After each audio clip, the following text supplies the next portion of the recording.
तरुण भारत नागपूर दिनांक 8 फेब्रुवारी 2023. चिंतन शहाणे होताना. लेखक गुरुदत्त वागदेकर. आम्ही जाणतो स्वतःलाच आम्ही अनोळखी आहोत असं फ्रेडरिक नीत्शे यांनी ऑन दी जिनॉलॉजी ऑफ मोराल्स या 1887 वर्षाच्या सुरुवातीला लिहिलं. तथापि स्वतःचा शोध घेणं ही मानवी परंपरांमध्ये उणीव असलेली गोष्ट नाही, विशेषतः तत्त्वज्ञानाच्या बाबतीत तर नाहीच. परंपरेच्या केंद्रस्थानी असलेली स्वयंमशागत दैवी किंवा अलौकिक गोष्टींचा आधार न घेता स्वतःचा विकास करण्याची जबाबदारी व्यक्तीवर आहे, हे अधोरेखित करते. मोठ्या प्रमाणात अज्ञेयवादी राहून तत्त्वज्ञान व्यावहारिक आहे. आत्मिक क्षेत्र ओळखणं, परंतु आपण स्वतः आपल्याच मनाचा ताबा घेऊन आपल्या जीवनाची जबाबदारी घेतो यावर ते प्रकाश टाकतं. ही एक तत्त्वज्ञानाची परंपरा आहे जी खूपच अज्ञात आहे, पण मला आशा आहे की परिस्थिती हे चित्र नक्की बदलेल. शहाणपणाचा अभ्यास किंवा कदाचित अधिक शहाणं होताना जे त्याचं अधिक गतिमान आणि सक्रिय परिणाम दर्शवतं. तत्त्वज्ञानाच्या परंपरेत मानव हा सामाजिक प्राणी आहे, म्हणून इतरांशी संवाद कसा साधावा हे जाणून घेणं हा एक चांगलं जीवन जगण्याचा आवश्यक भाग आहे. खरंच इतरांसोबत चांगलं जगणं हे मानवी जीवनातील आपलं खरं योगदान आहे. आपलं जीवन आणि मन इतरांवर आणि त्यांच्या कृतीवर प्रभावित होतं, जसं इतर आणि त्यांचं मन आपल्या कृतींमुळे प्रभावित होतात. हे विशेषतः अनुप्रयोगात खरं आहे. तत्त्वज्ञान सादर करण्याचा एक चांगला मार्ग आहे, कारण ते परंपरेचं लक्ष केंद्रित करण्याचं प्रतीक आहे. मन आपलं जीवन कसं नियंत्रित करतं हे एका कथेमधून आपण बघूया. 2 विद्यार्थी होते ज्यांना आपल्या महान गुरूंकडे ज्ञानार्जनासाठी जायचं होतं, मात्र त्यांचा प्रवास एका भीषण वादळामुळे खंडित झाला. त्या दोघांनी एका अंधाऱ्या गुहेत आश्रय घेतला आणि वादळ जाण्याची वाट पाहत असताना त्यांना तहान लागली. सुदैवाने गुहेच्या त्या गडद अंधारात एकाला एक गुळगुळीत वाडगं सापडलं. त्याने ते पावसाच्या पाण्याने भरलं आणि ते पाणी प्यायलं. ते शांतपणे झोपले. पण दुसऱ्या दिवशी सकाळी उठल्यावर त्यांना धक्काच बसला. त्यांना असं दिसून आलं की ते सांगाड्याने वेढलेल्या थडग्यात झोपले होते आणि त्यांनी तहान शमवण्यासाठी जे वाडगं वापरलं होतं ती एक मानवी कवटी होती. त्यांनी ते पाणी कुजलेल्या मानवी कवटीतून प्राशन केलं होतं.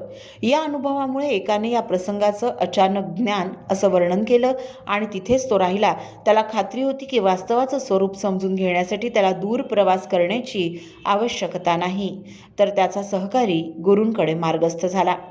गुहेत राहिलेल्याला समजलं की आपण गोष्टींबद्दल कसा विचार करतो, त्यांच्या अस्तित्वाला कसा आकार देतो आणि हे करत असताना आपलं स्वतःचं अस्तित्व जे आपल्या विचारांनुसार कसं तयार केलं जातं. रात्रीच्या वेळी गुहेच्या अंधारात त्याने उत्तम प्रकारे उपयुक्त असलेल्या वाडग्यातून पाणी प्यायलं, पण जेव्हा त्याला नीट दिसलं तेव्हा त्याला असं आढळलं की तिथे वाडगं अस्तित्वातच नव्हतं, तर तिथे फक्त एक घृणास्पद मानवी कवटी होती. वाडगं आणि कवटी यांच्यात काही फरक नाही हे तेव्हा त्याला ज्ञात झालं. फरक फक्त आपल्यात आणि आपल्या धारणांमध्ये आहे. आपण सतत विचारांच्या प्रवाहातून आपल्या जीवनाचा अर्थ लावतो आणि म्हणूनच आपण जसा विचार करतो किंवा आपण कसा विचार करतो तसे आपण बनतो. जसं आपलं दैनंदिन जीवन आपल्या विचारांनी आकार घेतं, त्यामुळे या वास्तविकतेचा आपला अनुभव चांगला किंवा वाईट असतो, आपल्या विचारांवर अवलंबून असतो, ज्यामुळे गोष्टी चांगल्या किंवा वाईट दिसतात. कारण वास्तविकतेमध्ये गोष्टी स्वतः विरहित असतात, त्यांचा स्वतःचा स्वतंत्र स्वभाव असतो. या आत्मव्याख्येत वास्तवाला तात्पुरतं अस्तित्व आहे, जोपर्यंत त्याला आकार देणारे विचार आणि धारणा कायम आहेत. आपण ज्या विद्यार्थ्याकडून ही कल्पना घेऊ शकतो की जर आपण आपल्या विचारात गुंतलेले नमुने बदलले तर आपण वेगळ्या पद्धतीने जगू शकतो. हे करण्यासाठी आपल्याला मानसिक सवयी बदलण्याची गरज आहे. त्यासाठी ध्यान आणि जागरूकता मदत करू शकते आणि हे दररोजच्या सरावाने शक्य आहे. केवळ साप्ताहिक सुटीच्या माइंडफुलनेस प्रशिक्षणाच्या कालावधीपुरता नाही, तर तुम्हाला सक्षम होईपर्यंत सातत्याने, अन्यथा नकारात्मक मानसिक विकार सहजपणे परत येऊ शकतात. स्वयंमशागतीच्या दैनंदिन विधीचा भाग म्हणून हा सराव आवश्यक आहे. तत्त्वज्ञानाच्या केंद्रस्थानी ही व्यावहारिकता आहे. मन केंद्रित करण्यासाठी साधना करणं हे सर्वात महत्त्वाचं कार्य आहे. ही कल्पना तरुण अनुयायांनी आचरणात आणण्यासाठी एक स्पष्ट आवाहन आहे आणि ग्रंथांच्या अभ्यासात हरवू नये असा अप्रत्यक्ष इशारा आहे. आपण आपल्या मनाला काय महत्त्वाचं आहे यावर लक्ष केंद्रित करून पुनर्निर्देशित करून आपलं जीवन बदलू शकतो, परंतु हे एखाद्याच्या मानसिक संवर्धनाविरुद्ध सावधगिरीचा इशारा देतं, ज्यामुळे या जीवनाच्या क्षणभंगूर आणि शाश्वत स्वरूपाला बळकटी मिळते. या मार्गाचा विद्यार्थ्यांनी अभ्यास केलाय. या कल्पनांना अनेक पाश्चात्य देशांमध्ये झेन म्हणून ओळखलं जातं, पण त्याचं पालन आणि प्रथा प्रत्यक्षात खूपच आधीच्या आहेत. झेन शिकवणी चीनमध्ये प्रसारित केली गेली. इसवी सन 821 मध्ये एका कोरियन विद्यार्थी चीनमध्ये 37 वर्षांचा अभ्यास आणि सराव केल्यानंतर मायदेशी परतला आणि पूर्वेकडील प्रभावशाली सोराक पर्वतावर दक्षिण झेन परंपरेच्या शिकवणींचं स्पष्टीकरण देणारं पहिलं मंदिर स्थापित केलं. हळूहळू कोरियन विद्यार्थ्यांनी मूळ मठांचं कोरियन सॉनचे 9 पर्वत ही ओळख सांगणारी एक प्रणाली तयार केली. कोरियन प्रणालीने विविध सैद्धांतिक शाळांच्या अत्याधुनिक बौद्धिक परंपरांना ध्यान परंपरेसह मिश्रित केलं. या कोरियन बुद्धिजीवींनी पूर्व आशियातील उच्चभ्रू लोकांची अभिजात चीनी भाषा वाचली आणि लिहिली, जशी लॅटिन ही शतकानुशतके युरोपमधली उच्चभ्रूंची भाषा होती. गुहेत राहिलेल्या त्या विद्यार्थ्याने मनापासून अभ्यास करण्याच्या गरजेवर भर दिला होता, तर नंतरच्या नेतृत्वाने कोरियातील ध्यान परंपरेने अचानक ज्ञान या कल्पनेचं हळूहळू खतपाणी घालून समर्थन केलं, जे मनाला सावध करतं, जे सांगत राहतं आपल्याला अजूनही ध्यानाचा सराव करणं आवश्यक आहे, कारण तसं न केल्यास आपलं मन जागृत असलं तरीही आपण आपल्या जुन्या मार्गावर सहज परत जाऊ शकतो. इसवी सन 1205 मध्ये रचलेल्या ॲडमॉनिशन्स टू बिगिनिंग स्टुडंट्स यामध्ये धार्मिक व्यवस्थेचे नियम मजबूत केले. हा पाठ्यक्रम अजूनही कोरियन मठांमध्ये अभ्यासला जातो.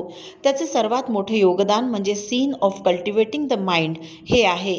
हा पाठ्यक्रम अचानक जागृत होण्यावर आणि त्यानंतर हळूहळू लागवडीची गरज आणि याविषयीच्या त्याच्या शिकवणींचे तपशीलवार वर्णन करतो. सतत सराव आणि जोपासना त्याचं कार्य सुधारण्यात मदत करते. ही संकल्पना विचारसरणी आणि विचारांच्या वास्तवात साकार होणं यांच्यातील जवळचा परस्पर संबंध या संकल्पनेला एकत्र आणते. आपण व्यक्ती म्हणून इतरांच्या जबाबदाऱ्या, मूल, भाऊ बहीण, प्रियकर, पती पत्नी, पालक, शिक्षक, विद्यार्थी इत्यादी अनेक संबंधांद्वारे निभावत आहोत. तत्वज्ञानी जीन ल्यूक नॅन्सी यांनी जेव्हा आपल्या असणंचे वर्णन एकवचनी अनेकवचन असं केलं, तेव्हा 5 मुख्य संबंध जिथे प्रत्येक नातं विशिष्ट सद्गुणांशी संबंधित होतं. नामांकित तत्ववेत्ता मॅन्सियस यांच्या पुस्तकात देखील यावर जोर देण्यात आलाय. पिता पुत्र यांच्यात स्नेह असावा, शासक आणि मंत्री यांच्यात धार्मिकता असावी, पती आणि पत्नी यांनी त्यांच्या स्वतंत्र कार्यांकडे लक्ष दिलं पाहिजे, वृद्ध आणि तरुण यांच्यात योग्य क्रम असावा आणि मित्रांमध्ये विश्वासूपणा असावा. नातेसंबंधांमध्ये आपल्याला प्रभावी नागरिकत्वाचं उदाहरण देण्याची क्षमता आहे, जिथे प्रजासत्ताक किंवा देशाचं भलं हे चांगले नागरिक होण्याच्या केंद्रस्थानी असतं. तत्वज्ञानात एक सामान्य सहमती आहे की आपल्यात जन्मजात सामाजिकता आहे आणि म्हणून एकमेकांबद्दल कर्तव्याची भावना आणि सद्गुण आचरणात आणले पाहिजेत. समाज परस्पर पूरक संबंधांचा एक संच म्हणून काम करतो, जो सामाजिक व्यवस्थेतील सर्व पक्षांसाठी फायदेशीर असावा. तुम्ही स्वतः एका सामाजिक व्यवस्थेचे पूरक आहात, त्यामुळे तुमची प्रत्येक कृती सामाजिक जीवनाच्या तत्वाला पूरक असू देत. आपल्या जन्मजात चांगल्या स्वभावामुळे संभाव्यतेच्या जन्मजात अवस्थेत अस्तित्वात असलेली आपली परिपूर्णतेची इष्टतम पातळी म्हणून मी ज्याचं वर्णन करतो त्याची जाणीव म्हणजे मानवता. हे एका अर्थाने सूचित करतं की आपल्याला आपली जन्मजात मानसिक स्थिती पुनर्प्राप्त करण्याची आवश्यकता आहे. मानव त्यांच्या स्वतःच्या त्रुटी आणि अपयश सुधारण्याच्या क्षमतेसह जन्माला येतात, यावर तत्वज्ञान ठाम आहे. एखाद्याचा चांगला जन्मजात स्वभाव कसा बिघडू शकतो, मूळ मनाच्या कार्यात अडथळा आणतो आणि कृतीत आपल्या चारित्र्यावर नकारात्मक परिणाम होतो. मानवतेने आपल्या इष्टतम पातळीच्या पूर्णतेची हळूहळू जाणीव करून दिली आहे, जी आपल्या मनात आधीपासूनच अस्तित्वात आहे, परंतु आपण गोष्टीबद्दल कसा विचार करतो आणि सामाजिक संदर्भात आपण इतरांशी कसा संबंध ठेवतो यावर ते अवलंबून असतं. आपली समतल राहण्याची आणि आपल्या आवेग आणि भावनांवर नियंत्रण ठेवण्याची क्षमता हीच खरी गुरुकिल्ली आहे.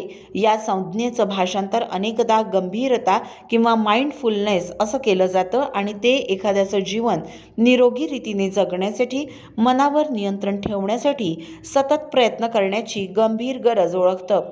इथे आपण हे लक्षात घेतो ते म्हणजे आपलं मन शांत करणं आणि समोरच्या बाबींचा वस्तुनिष्ठपणे विचार करणं म्हणजे स्वतःशी आणि इतरांशी निरोगी नातेसंबंध जोडणे. ध्यान जितकं गंभीर आहे तितकंच मानसिकताही गंभीर आहे. खरं तर लोकांची शांत बसण्याची स्वतःची ध्यान पद्धती होती, जी आपल्या दैनंदिन योजना कृतीत आणण्यापूर्वी शांत आणि उत्तेजित नसलेलं मूळ मन पुनर्प्राप्त करण्यावर लक्ष केंद्रित करते, जे आपल्या विचारांचं रूपांतर करण्यासाठी आणि त्यांना योग्य नैतिक कृतींकडे मार्गदर्शन करण्यासाठी सजगतेचा सराव स्पष्ट करतात. हे माइंडफुलनेसच्या दैनंदिन सरावाच्या गरजेला बळकटी देतात, कारण सरावामुळे दिनचर्या तयार करण्याची चांगली सवय लागते. या सरावासाठी कोणताही लघुमार्ग अर्थात शॉर्टकट प्रदान केलेला नाही. म्हणजे साप्ताहिक सुटीच्या दिवशीच नाही, तर हे आयुष्यभराचं व्रत आहे आणि यामुळेच मन परिवर्तनशील बनतं, जे आपल्याला अधिक चांगली व्यक्ती बनवतं.